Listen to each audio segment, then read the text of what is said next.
You know nothing about how things are gonna be going down here in US. Here, when shit hits the fan, we're all gonna be living out of the land and going back to the earth, Mother Earth. We're gonna be cultivating and growing our crops, and it's gonna be all different. While all of you fools in the city all die and all the looters and all that stuff happens, we're gonna be living out in the country and it's gonna be much better. And you know nothing about that because you only know about Argentina. Guys, this is Fernando doing another video for Modern Survivalists. I get lots of that. I get,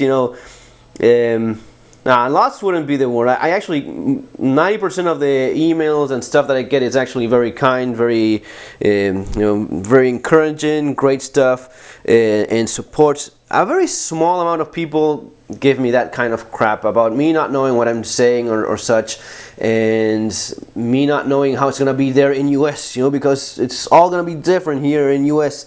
Well, that's where you will find the difference between people repeating bullshit that they honestly know nothing about and someone that does it more seriously like myself. I do research, folks. This is a good example. Remember when I talked about books, how it's often one of the best sources of information? This would be a good example. 501 most devastating disasters. It's not like bedtime material, but it is a kind of thing that I do, and when I find something like this, I really dig into it. It gives me the opportunity to see how things have gone down in different places, learn from events that I really knew nothing about. In this case, it's 501 disasters, so it's covering a lot of stuff, a lot of it. And it's not covering very deep, but it gives me the opportunity of learn of certain events, then dig deeper and get the more nitty-gritty details that I'm so fond of. Gives me more information to deal with, and again, it's all over the world, all over a period of time in history that is pretty broad. So it gives you a very good idea. What I'm going to be doing is going through some of it, not all of it, of course, but a little bit of it, the most significant ones. And you remember all the bullshit that you keep hearing and repeating about things being this and that, and shit hit the fan, always going to be this way. And especially here because this is the US and it's another galaxy and it has nothing to do with planet Earth. So this is planet Earth. We're going to be doing what I've often mentioned, going through history, seeing what has happened in other periods of times and in other places. And also in US, why not, guys? It's also in there. Going to be seeing it quite soon. So let's start taking a look. This book is organized in a way that talks about a disaster, different type of disasters, massacres, disastrous consequences, massacres, disaster caused by terrorism, environmental disasters, humanitarian disasters, engineering disasters like structures collapsing, industrial disasters, military disasters as well, commercial disasters. This is like more of entertaining type of thing. The commercial disaster parts, like it's funny to find. I'm sorry, guys. Kevin Costner, the postman, being part of the 501 disasters. It's I don't know. Maybe it's dark sense of humor. I actually like the postman. It was pretty entertaining. Not very realistic, but good entertaining movie. But it's funny to find it here, and sorry for that. Iceland going burst, economic disasters, of course. It's funny that they mentioned Iceland. They did not mention Argentina. They did not mention Argentina either during the dirty war, the junta, the military junta that murdered about 30,000 people. But well, they cannot do everything. I mean, it's 501, but maybe it would have been better mentioning that rather than the postman. Let's start here with natural disasters. This is one that you probably know of pretty well. Indian Ocean tsunami. I remember when this happened, I was in Spain. Remember watching it on the TV. Man, impressive. Death toll. A precise figure was impossible to compute, but reliable estimates suggest around 230,000 people died. Tsunamis affecting the coast. Anything that's close to the coast, especially in more unstable ground and in places where this sort of thing happens. You had the Indian Ocean tsunami And what was it? Just very recently we had the one that affected Japan as well. So it's all very much in the same region. It's kind of a crappy region to be in if you think of it this way, especially in the coast. And these are the things that affect, have a huge impact if you are there, no doubt. Will it make much of a difference if you are in the city where everyone is stupid and in the country where everyone is very... Really, it's a matter of being close to the coast and in lowlands. So, yeah, that's not the kind of thing that's going to be making Hurricane Katrina. Again, please help us. Look at this. Please help us. People, dog, and cat. Dude, if you have this kind of problem, I wouldn't be worrying about the dog and the cat. But, yeah, some people are very attached to their pets and so... But the death toll, 1,836 confirmed fatalities. Notice this, it's pretty different what happens in a first world country, maybe not that well off like the southern part of US, but it's still a first world country compared to a third world country. Of course, the intensity of the disaster was different, but you learn it as well when researching for example, what happened in Haiti as well. It has an impact. The economic resources that one country has and the other one lacks has a huge impact in the body count in the end. The structures are more weak, less resistant to these sort of disasters, so that they collapse faster. There's the lack of humanitarian aid and an emergency. So recently, it was yesterday, they found a couple of guys in Argentina that had been lost at sea, and they found them by pure coincidence. It was 3 guys in a jet ski, I believe, that spent like 20 hours in the sea, and they were looking for them with 1 chopper and 1 plane. That was all the Coast Guard in Argentina had to look for them. So it was pretty much a miracle to find them. That's where the lack of resources comes into play. Here we are. Haiti earthquake, January 12, 2010. Death toll. In the chaotic aftermath of this terrible earthquake, countless bodies lay in the streets of Port-au-Prince and surrounding. This ranged from 150,000 to 250,000 deaths. 250,000 deaths. Man. And it's because of this. You see, the lack of good infrastructure so as to cope with this kind of thing that resists earthquakes. If you don't know about this sort of stuff, the kind of construction needed for resisting earthquakes, it's much more complicated, much more expensive as well than anything, especially these old structures that probably were all over the city here in Haiti. It's really not that resistant. If you look, for example, at Japan, this same disaster affecting Japan would have been much less, maybe not even 1/10 of the body count that we find here, because of the architecture and because of the engineering involved. These guys do structures that resist much better. This is actually going to be moving forward. Disastrous conflagrations.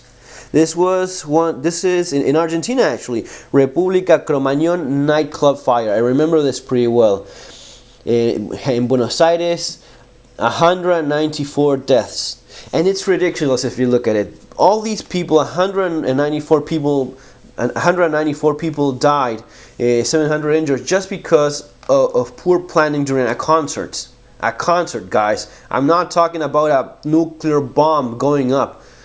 Remember this number, 194. Let's put an extra thing here so as to remember it, because I want you guys to have the proper perspective, which is so often lost for guys into survival and preparedness.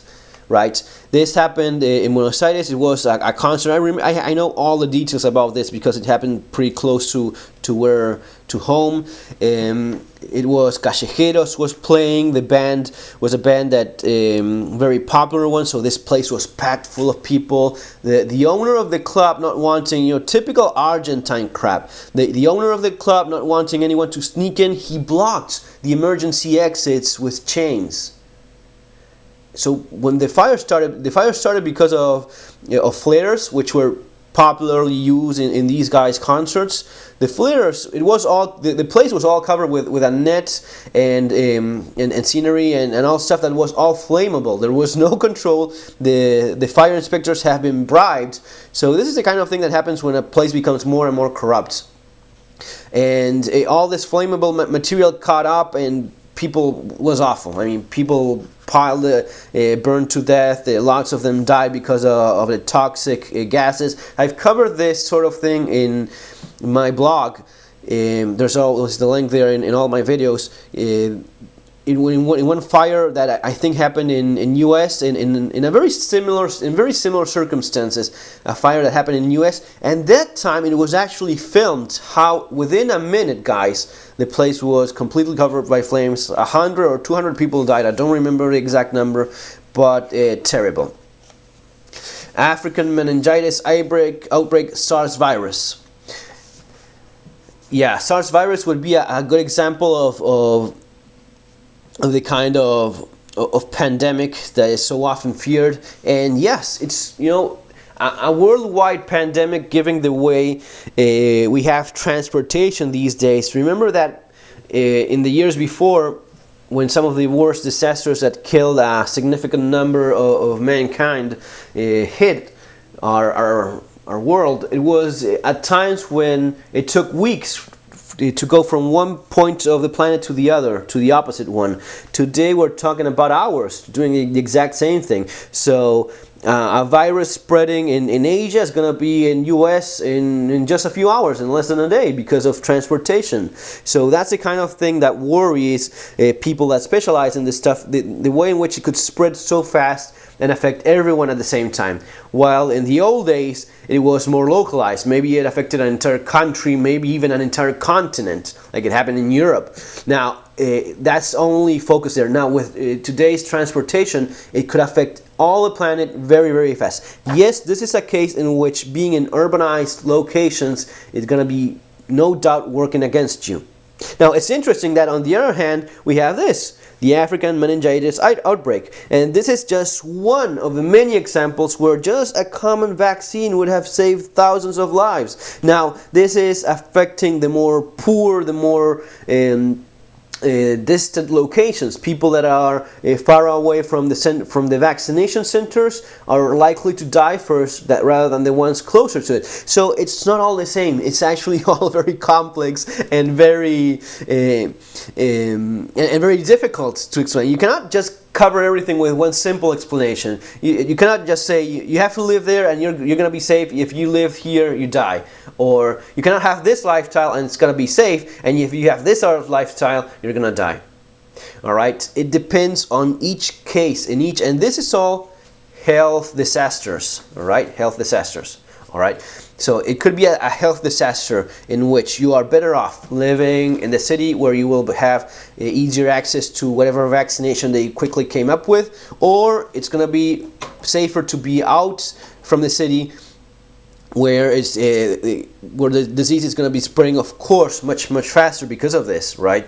So you need all these stuff. So it's not, again, not easy. Not one solution fits all. American Civil War. You guys are familiar with this, I suppose. Those of you in US probably know about it. And you're going to be seeing, as we keep on going, that it still happens. Wars still happen. Massacres still happen. They happen actually pretty recently, and you don't hear about them that much, or we forget. I think that's one of our problems. We just tend to forget too fast.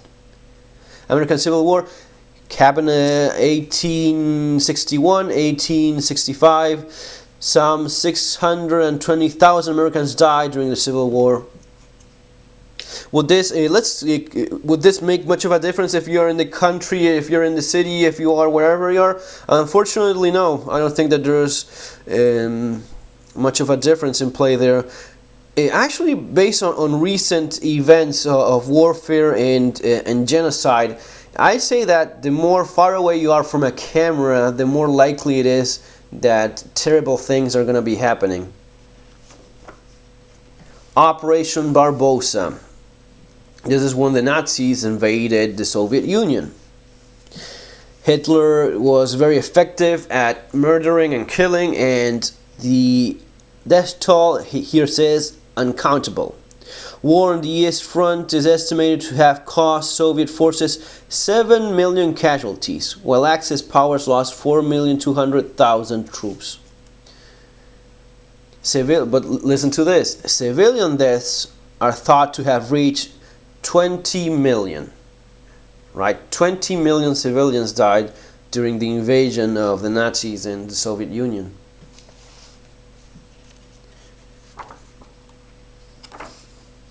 They had that, I believe it was here that they had that scorched earth policy. They just destroyed everything they got. And yeah, very, very terrible. I mean, awful. What can you do there? And you will find out as we reach the end of this little review of this book that the best thing to do is not be there. When devastating things like these happen, the best thing is not being there. And it comes down to that. It's having the information, having the resources to leaving when you see this coming.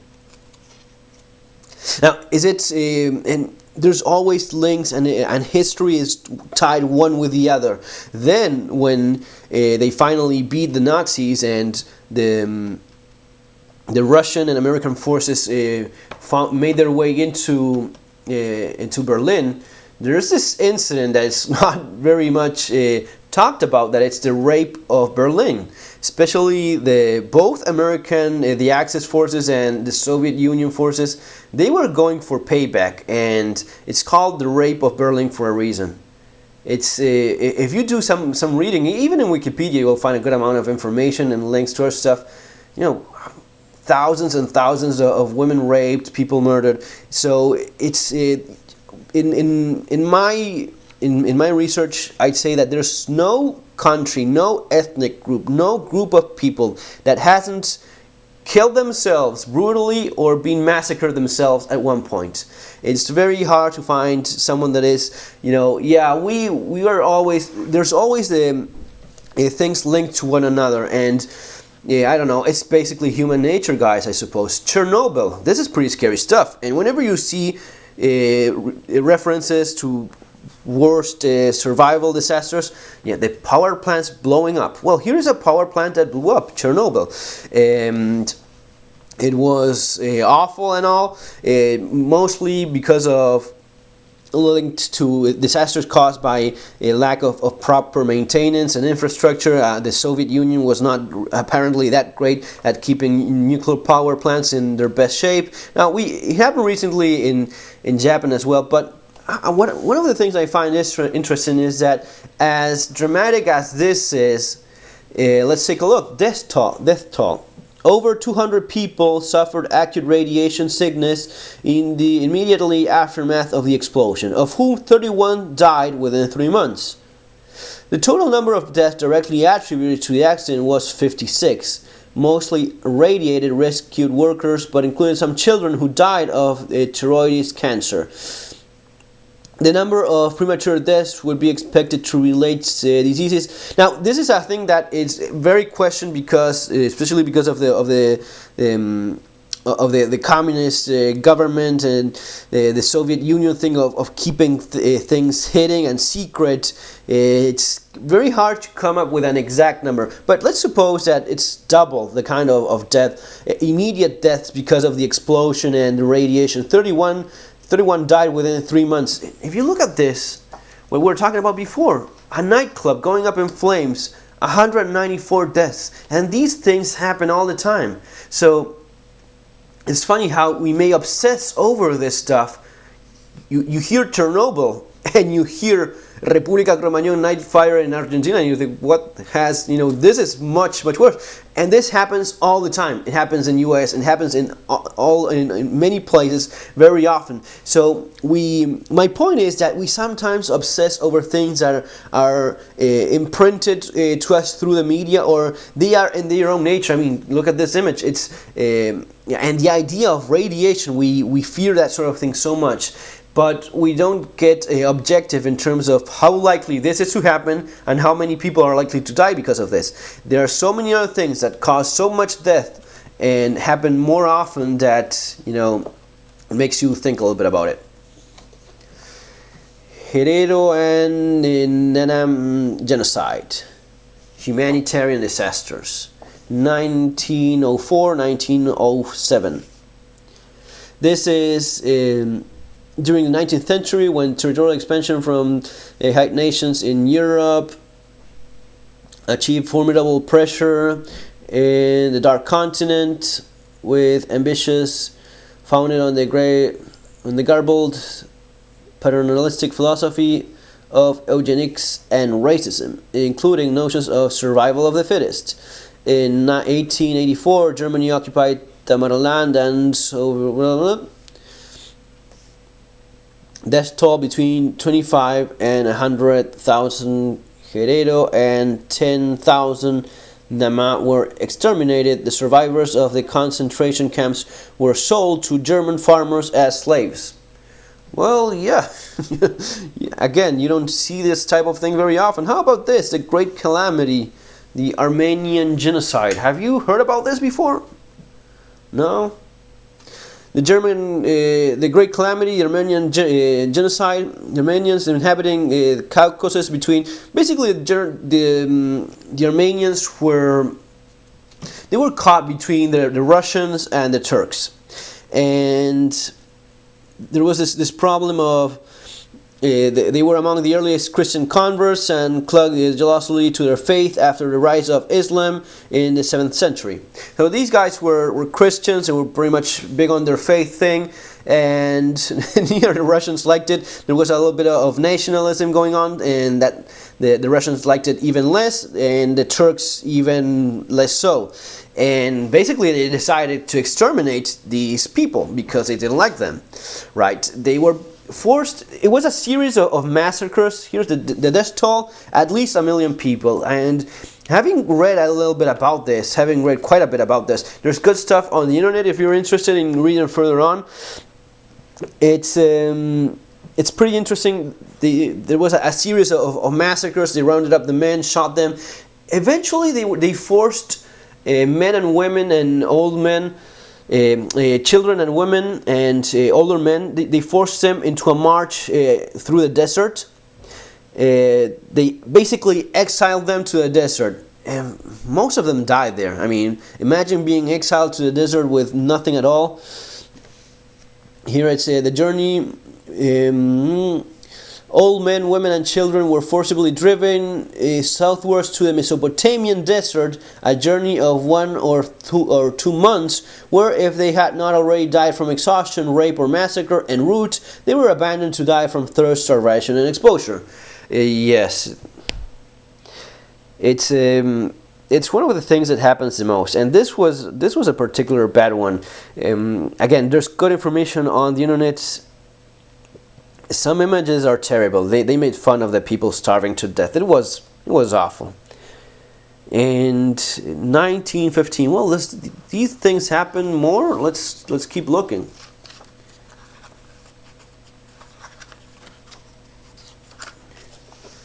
How about this one? The Holocaust. You heard about this? Sometime maybe. Wasn't that long ago, guys. 1940. If you put yourself in the broad perspective of history, 1940 was yesterday. All right. 6 million Jews were murdered, massacred in various ways. 200,000 Roma people, gypsies as well, were killed, and a number of mentally or physically disabled Germans were also murdered. People rounded up and murdered because of their religion. And again, if you read and you research all this stuff, one of the things that you see is that many of them did not believe what was going on. They did not believe it would get that bad. That's, again, often through all these disasters, through all this stuff, you know, and I'm sure it happened here as well with these guys, these Armenian guys. They would think, nah, it's not going to be that bad. They're going to be killing maybe the men, but they're not going to be killing the women and children. Or before that, they would think, yeah, they're going to be taking our property, or we're going to be having less rights, but it's not going to be that bad. And you know it is. It is that bad. They end up doing these terrible things in spite of it, and there's no, and they have no moral compass forcing them otherwise. They do these things, and it just happens. 6 million people murdered. Oh, I was almost forgetting this one. Have you heard about this one? Holodomor. I cannot even spell it. Holodomor, murder by hunger. Now, this mustn't have been that big. I mean, have you seen many movies of this, Holodomor? I haven't, but I'm sure not that many people died. Let's see, death toll around 8 million. Okay, 8 million. Those who did not die of starvation were killed in the gulags. This is a kind of thing that I'm talking about. We sometimes ignore complete huge massacres that took place in history.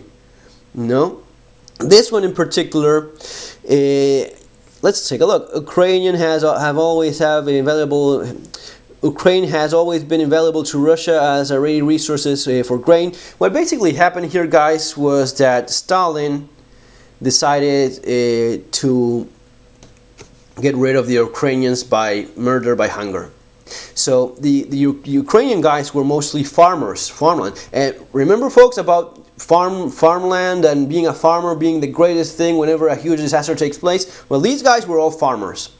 These Ukrainian guys, they started taking away their grains, and what they did then is take away even the grains that they were having for planting for the next season.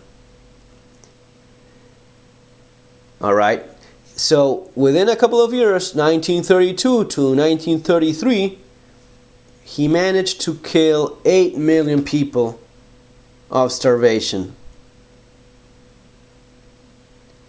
Alright, do you get the figure of 8 million people? No, I mean, you cannot get the figure of 6 million people being killed in the Holocaust. Alright, 8 million people is, we might as well say, what, 9 million people, 10 million people. Now, it's incredible, but there's so many things that we just don't know about. This one in particular, I find it pretty enlightening, because this was the kind of folks that we are always told in the survival and preparedness community that are going to be doing the best. Farmers, ranchers, people with livestock. Now, if an army comes in and starts taking away from you, and they take, you just cannot do it. You just cannot survive. And if you do a little bit of research again here, you will find some horrible things. They ended up eating their kids, and there's pictures online of signs put up by the people, by the Russians causing this murder, this genocide. Signs put up by the German guys saying eating your children is immoral, and you will be prosecuted. There's actually, I found a picture of a small cabin with a couple of people in there, and right in their foot there's several little pieces of a child cut and cooked, and they obviously had eaten it. Maybe it died and they ate it. So what can I say? It's not about how much stuff you have. It's about not being in the wrong place at the wrong time, guys. Apartheid, discrimination against blacks in Africa. Again, stuff that happens and has 21,000 died during the apartheid. Estimates vary, but one authoritative source puts the number of deaths of political violence during the apartheid era as high as 21,000. Yeah, well, during the Argentine military junta, number is about 30,000 that died as well. So you see that when there's this political thing going on about murdering people, now it's kind of it's pretty revealing that it's kind of similar to the number 21, 30,000, and the methods used, you know, the secret murdering of people. I suppose that this is something that happens when it's all done unofficially speaking. Unofficially speaking, seems that getting away with murdering 20,000 or 30,000 people is not out of the question. The Great Leap Forward. This is amazing. The Great Leap Forward was from the Chinese, and guys, look at the year 1958. From 1958 to 1961. I'm betting many of you guys watching this were alive when this was going on. The Great Leap Forward, the famine that was a direct consequence of the Great Leap Forward fiasco, caused the death of at least 20 million people. 20 million guys. The Great Leap Forward was the Chinese idea of that Mao had, that China should become industrialized. So he basically forced new techniques. He basically forced people out of their lives in the small agricultural communities, forced them to work, and awful idea. The year after the communist victory in China and the establishment of the People's Republic, the new state was growing rapidly. For the leader Mao Zedong, however, the peace was not fast enough. He announced the Great Leap Forward, a radical and hugely ambitious program to propel China into the ranks of the advanced industrial nation. He wanted China to go from being an agricultural type of country to being an industrial power in the world. Central element was the complete overhaul of the Chinese agriculture. Private property and land ownership were abolished, and then the traditional peasant farmers were corralled into larger communes, over 26,000 of them. Farming was collectivized and farming methods reorganized along industrial lines. Basically, it was forcing the traditional things of agriculture towards industry. All these guys working the farms and such were forced to join the industrial leap forward, the Great Leap Forward. And of course, the consequences were disastrous. People starving to death. I don't know if you get it by now, but it's murder organized in one way. It's either they're taking you to execution camps, like it happened with the Nazis, and taking them to concentration camps, murdering them directly, or murdering them through starvation. Seems to be a very popular way of killing great numbers of people. The rape of Nanjing. This was awful. This was when, and let's take a look at the year 1937. Rape of Nanjing is 300,000, half the city inhabitants. Between 20,000 and 80,000 women and girls were raped, brutalized, and often left for dead.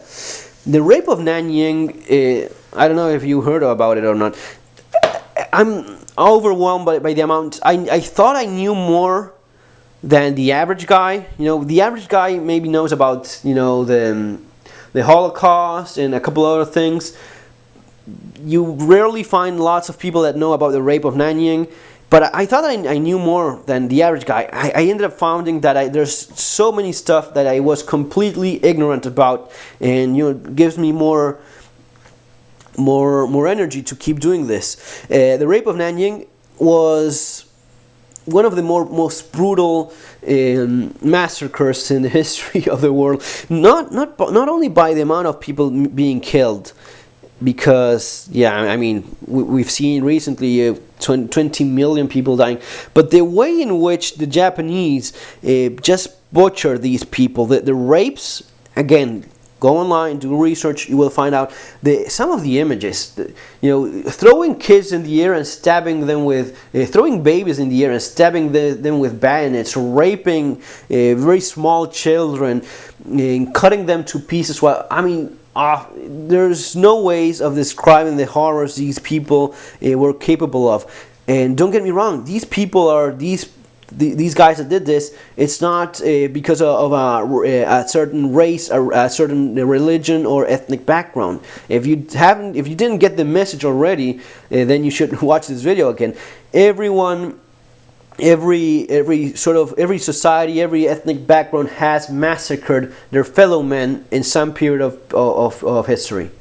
Has been done before. It's either done now or whatever. But there's no one that is. I'm of Spanish background. I don't think it's covered here, but the amount of murder that the Spanish conquistadors did when they came to the New World is, we will never know how bad it was. Even more recently, when what they did, the Conquista del Desierto in the Patagonia in Argentina, in the southern part, the Conquista del Desierto was basically like the Indian solution in US, but more extreme. They just didn't leave anything living. They executed everyone.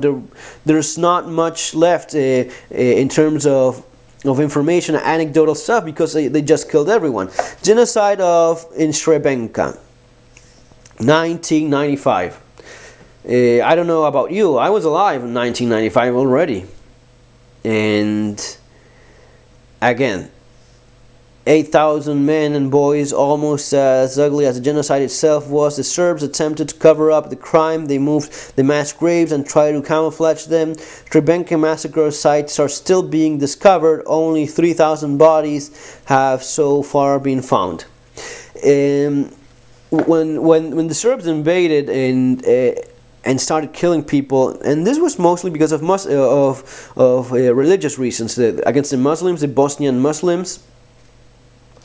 They would rape. They would have these. There's lots of information about this. They would have these rape houses where they would just spend all night raping very young girls from these small towns. Awful things. But it happens not that long ago. So, guys, almost 40 minutes talking about very nasty stuff. But I hope you get a better idea of what preparedness means, what survival means. If you're going to be preparing for serious disasters, and I'd say that these are just that, it's not that simple. And sometimes it's a very slow process, and sometimes a lot of denial is involved. Then of course you have things like the fires that I talked about, or certain, there's lots of things that I didn't cover, the terrorist attacks and such, and many other things that cause lives. But in the broad spectrum of things, you basically are looking at people, men, ourselves being the cause of most of the misery, and some of the greatest disasters and some of the most brutal massacres were forced upon fellow men by ourselves, all right? And in many brutal manners, like lots of hunger and basically famine. Where I am now, here, there's I don't know if you heard about the Irish famine as well. There's so many places in which these politics have been implemented, and it's usually very calculated. There's this idea that sometimes a place reaches a certain point of population that is not longer desirable. Generally, it's racism, and it's racism that forces people to kill one another. People end up massacring one another because of their ethnic backgrounds, because of their religion, and maybe it's officially denied, or let's better not talk about that sort of things. Economic disasters. I know about one.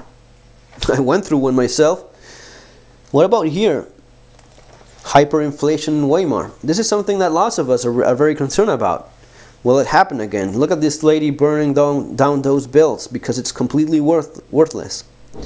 Now, this is the interesting stuff, and yeah, man, I know about this.